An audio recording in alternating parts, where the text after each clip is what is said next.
everyone, and thanks for tuning in to the Health Sell It.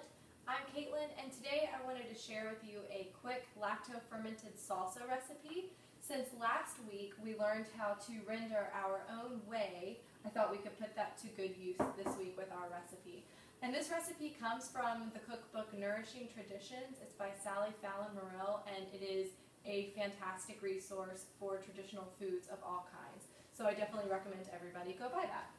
So the ingredients we're going to need today are 4 tablespoons of your newly acquired whey, a teaspoon of oregano, 1 tablespoon of sea salt. I like to use Himalayan salt, the juice from 2 lemons, or if you are me and don't have any lemons on hand, the juice of 2 limes, 2 onions, 3/4 of a cup of chili peppers, whatever is local and in season where you are, between 4 and 5 tomatoes, medium sized, and a bunch of cilantro, as well as 6 to 8 cloves of garlic, peeled and diced, and you can, that's optional.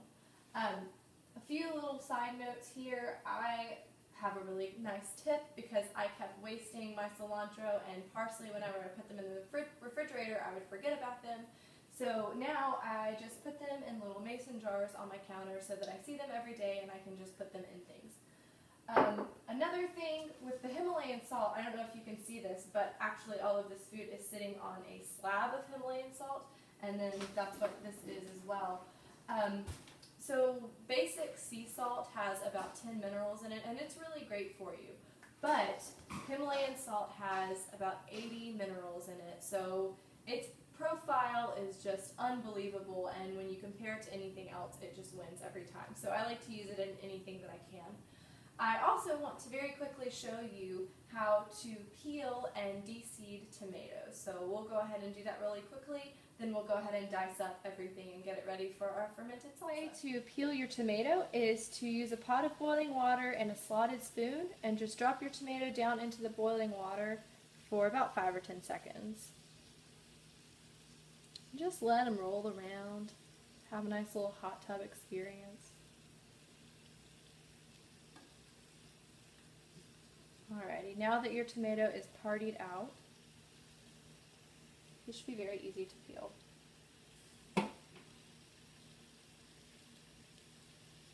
Yay! Little tip for these pesky tomatoes is how to de-seed them. So we're just going to cut the tomato in half and squeeze. Yay! Ooh, making a fun little noise. Okay, and then you can just kind of pull the rest out.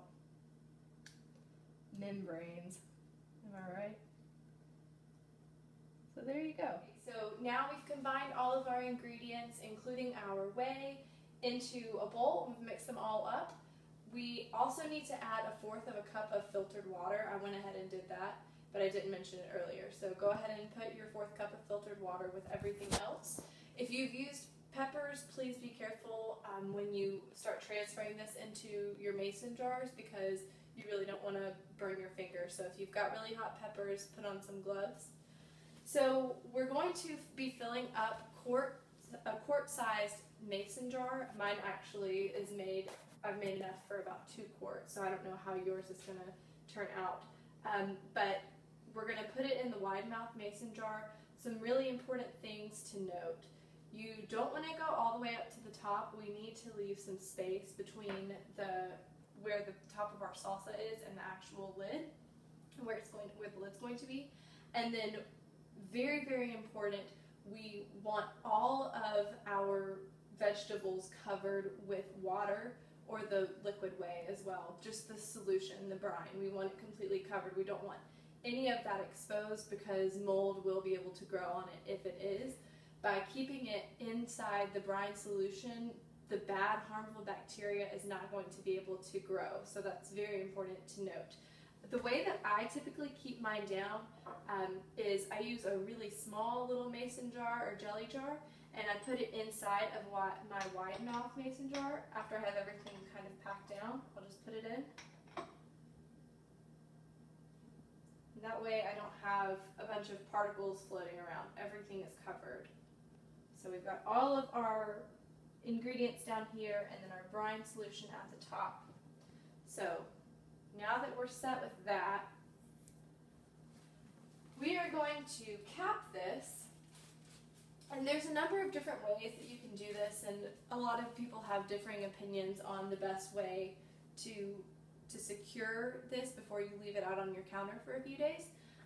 The method that works best for me, besides using an airtight lid, is I'll take a Ziploc bag and put it on top, and then I'll use one of these, the white lids for the mason jars, the plastic ones, and tighten it that way.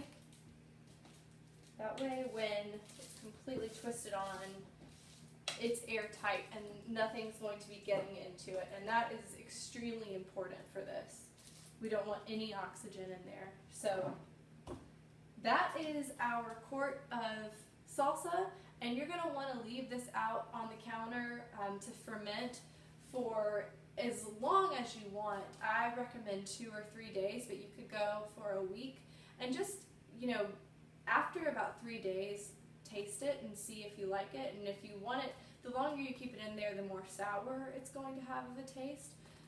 So I would start out slow, start out with 3 days, and see how that tastes for you.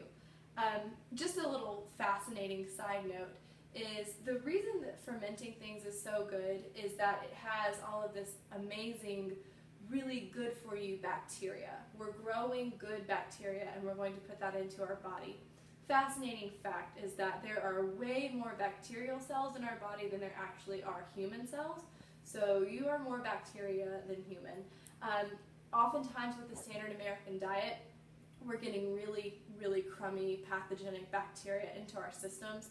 That's not good. So we want to replenish our gut, replenish our intestines with this really, really high quality, good bacteria, and that's what we're growing with our fermented foods.